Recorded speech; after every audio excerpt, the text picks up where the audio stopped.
ॐ श्री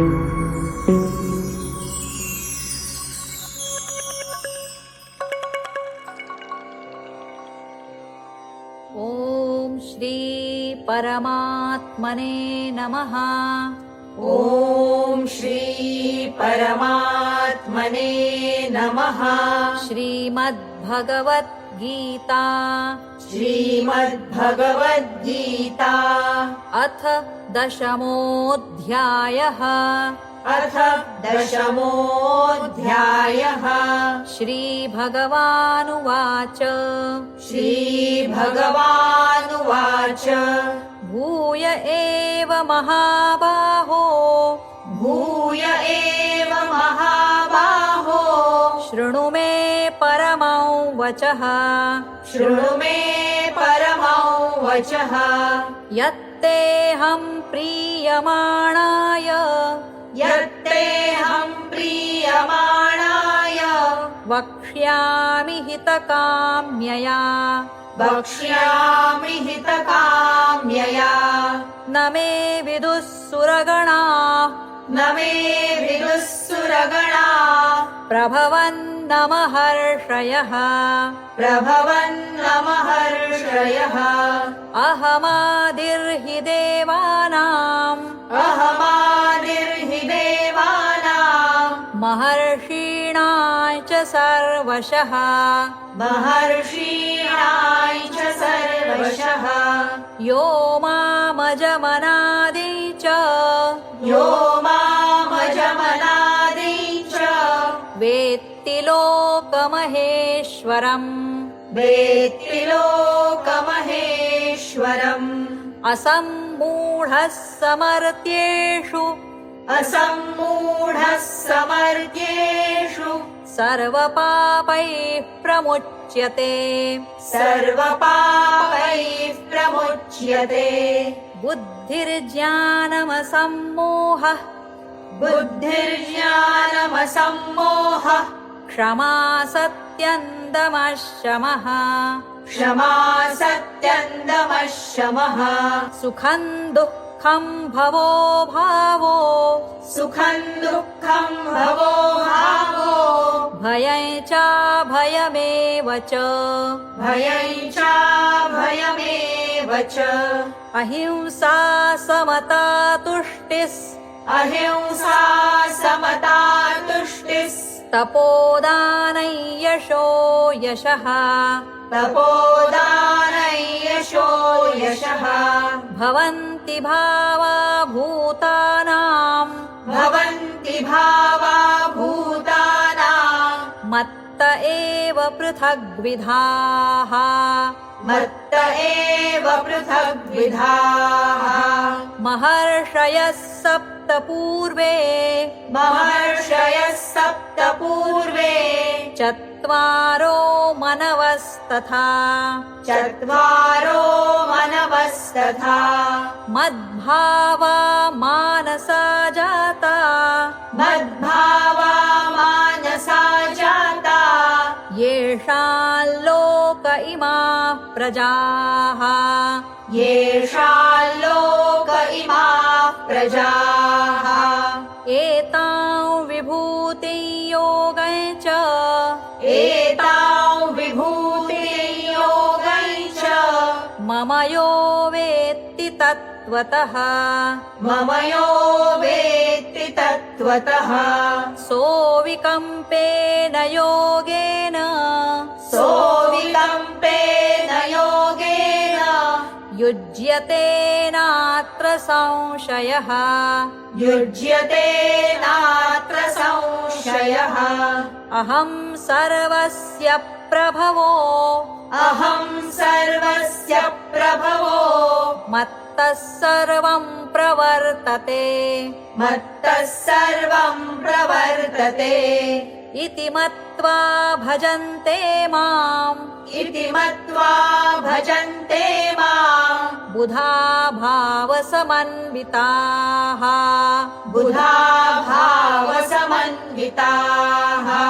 मच्चित्ता मद्गतप्राणा मच्चित्ता मद्गतप्राणा बोधयन्तः परस्परम् बोधयन्तः परस्परम् कथयन्तश्च मान्नित्यन् कथयन्तश्च मान्नित्यन् तुष्यन्ति च रमन्ति च तुष्यन्ति च रमन्ति च तेषां सततयुक्तानां तेषाम् सततयुक्तानाम् भजतां प्रीतिपूर्वकम् भजताम् प्रीतिपूर्वकम् ददामि बुद्धियोगन्तै ददामि बुद्धियोगन्तै येन मामुपयान्ति ते येन मामुपयान्ति ते तेषामेवानुकम्पार्थम् तेषामेवानुकम्पार्थम् अहमज्ञानजन्तमः अहमज्ञानजन्तमः नाशयाम्यात्मभावस्थो नाशयाम्यात्मभावस्थो ज्ञानदीपेन भास्वता ज्ञानदीपेन भास्वता अर्जुन उवाच अर्जुन उवाच परं ब्रह्म परं धाम परम् ब्रह्म परम् धाम पवित्रं परमं भवान् पवित्रम् परमम् भवान् पुरुषं शाश्वतं दिव्यम् पुरुषम् शाश्वतम् दिव्यम् आदिदेवमजं विभुम् आदिदेवमजम् विभुम् आहुस्त्वामृषयः सर्वे आहुस्त्वाम् ऋषयः सर्वे देवर्षिर्नारदस्तथा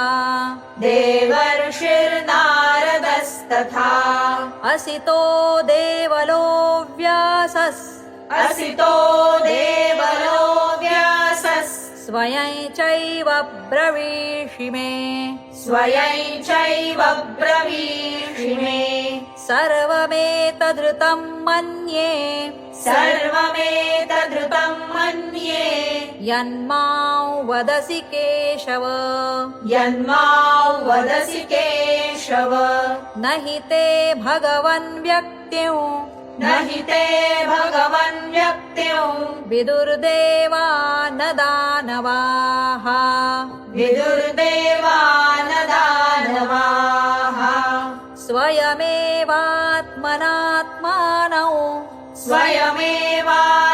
स्वयमेवात्मनात्मानौ वेत्थत्वं पुरुषोत्तम वेत्थत्वम् पुरुषोत्तम भूतभावन भूतेश भूतभावन भूतेश देवदेव जगत्पते देवदेव जगत्पते वक्तुमर्हस्य शेषेण वक्तुमर्हस्य शेषेण दिव्या ह्यात्मविभूतयः दिव्या ह्यात्मविभूतयः याभिर्विभूतिभिर्लोकान् याभिर्विभूतिभिर्लोकान् इमांस्त्वं व्याप्य तिष्ठसि इमांस्त्वं व्याप्य तिष्ठसि कथं विद्यामहं योगिंस् कथं विद्यामहं योगिंस् त्वां सदा परिचिन्तयन् त्वां सदा परिचिन्तयन् केषु केषु च भावेषु केषु केषु च भावेषु चिन्त्योऽसि भगवन् मया चिन्त्योऽसि भगवन् मया विस्तरेणात्मनो योगौ विस्तरेणात्मनो योगौ विभूतिं च जनार्दन विभूतिं च जनार्दन भूयः कथय तृप्तिर्हि भूयः कथय तृप्तिर्हि शृण्वतो नास्ति मे मृतम् शृण्वतो नास्ति मे मृतम् श्रीभगवानुवाच श्रीभगवानुवाच हन्त ते कथयिष्यामि हन्त ते कथयिष्यामि दिव्या ह्यात्मविभूतयः दिव्या ह्यात्मविभूतयः प्राधान्यतः कुरु श्रेष्ठ प्राधान्यतः कुरु श्रेष्ठ नास्त्यन्तो विस्तरस्य मे नास्त्यन्तो विस्तरस्य मे अहमात्मा गुडाकेश अहमात्मा गुडाकेश सर्वभूताशयस्थितः सर्वभूताशयस्थितः अहमादिश्च मध्यं च अहमादिश्च मध्यं च भूतानामन्त एव च भूतानामन्त एव च आदित्यानामहं विष्णुर् आदित्यानामहं विष्णुर् ज्योतिषां रविरंशुमान् ज्योतिषां रविरंशुमान् मरीचिर्मरुतामस्मि मरीचिर्मरुतामस्मि नक्षत्राणामहं शशी नक्षत्राणामहं शशी वेदानां सामवेदोऽस्मि वेदानां सामवेदोऽस्मि देवानामस्मि वासवः देवानामस्मि वासवः इन्द्रियाणां मनश्चास्मि इन्द्रियाणां मनश्चास्मि भूतानामस्मि चेतना भूतानामस्मि चेतना रुद्राणां शङ्करश्चास्मि रुद्राणां शङ्करश्चास्मि वित्तेशो यक्षरक्षसाम् वित्तेशो यक्षरक्षसाम् वसूनां पावकश्चास्मि वसूनां पावकश्चास्मि मेरुशिखरिणामहम् मेरुशिखरिणामहम् पुरोधसाय च मुख्यं मां पुरोधसाय च मुख्यं मां विद्धि पार्थ बृहस्पतिम् विद्धि पार्थ बृहस्पतिम् सेनानीनामहं स्कन्दस् सेनानीनामहं स्कन्दः सरसामस्मि सागरः सरसामस्मि सागरः महर्षीणां भृगुरहं महर्षीणां भृगुरहं गिरामस्म्येकमक्षरम् गिरामस्म्येकमक्षरम् यज्ञानाय जपयज्ञोऽस्मि यज्ञानाय जपयज्ञोऽस्मि स्थावराणां हिमालयः स्थावराणां हिमालयः अश्वत्थः सर्ववृक्षाणाम् अश्वत्थः सर्ववृक्षाणां देवर्षीणाय च नारदः देवर्षीणाय च नारदः गन्धर्वाणाय चित्ररथः गन्धर्वाणाय चित्ररथः सिद्धानां कपिलो मुनिः सिद्धानां कपिलो मुनिः उच्चैश्रवसमश्वानां उच्चैश्रवसमश्वानां विद्धि माममृतोद्भवम् विद्धि माममृतोद्भवम् ऐरावतं गजेन्द्राणाम् ऐरावतं गजेन्द्राणां नराणाय च नराधिपम् नराणाय च नराधिपम् आयुधानामहं वज्रन् आयुधानामहं वज्रन् धेनूनामस्मि कामधुक् धेनूनामस्मि कामधुक् प्रजनश्चास्मि कन्दर्पस् प्रजनश्चास्मि कन्दर्पः सर्पाणामस्मि वासुकिः सर्पाणामस्मि वासुकिः अनन्तश्चास्मि नागानाम्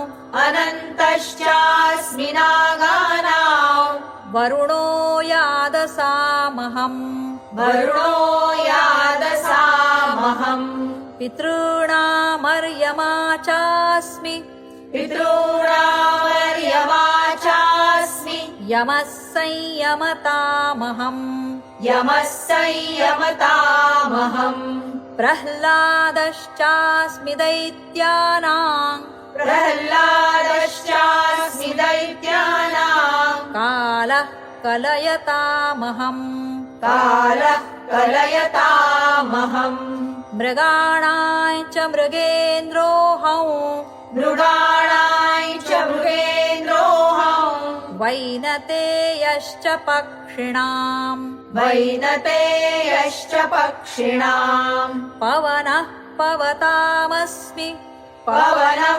पवतामस्मि रामः शस्त्रभृतामहम् रामः शस्त्रभृतामहम् झषाणाम् मकरश्चास्मि झषाणाम् मकरश्चास्मि स्रोतसामस्मि जाह्नवी स्रोतसामस्मि जाह्नवी सर्गाणामादिरन्तश्च सर्गाणामादिरन्तश्च मध्ये चैवाहमर्जुन मध्ये चैवाहमर्जुन अध्यात्मविद्या विद्यानाम् अध्यात्मविद्या विद्यानाम् वादः प्रवदतामहम् वादः प्रवदतामहम् अक्षराणामकारोऽस्मि अक्षराणामकारोऽस्मि द्वन्द्वः सामासिकस्य च द्वन्द्वः सामासिकस्य च अहमेवाक्षयः कालो अहमेवाक्षयः कालो धाताहं विश्वतो मुखः धाताहं विश्वतो मुखः मृत्युः सर्वहरश्चाहम् मृत्युः सर्वहरश्चाहम् उद्भवश्च भविष्यताम् उद्भवश्च भविष्यताम् कीर्तिश्रीर्वाक्च नारीणाम् कीर्तिश्रीर्वाक्च नारीणाम् स्मृतिर्मेधा धृतिः क्षमा स्मृतिर्मेधा धृतिः क्षमा बृहत्साम तथा साम्नाम् बृहत्साम तथा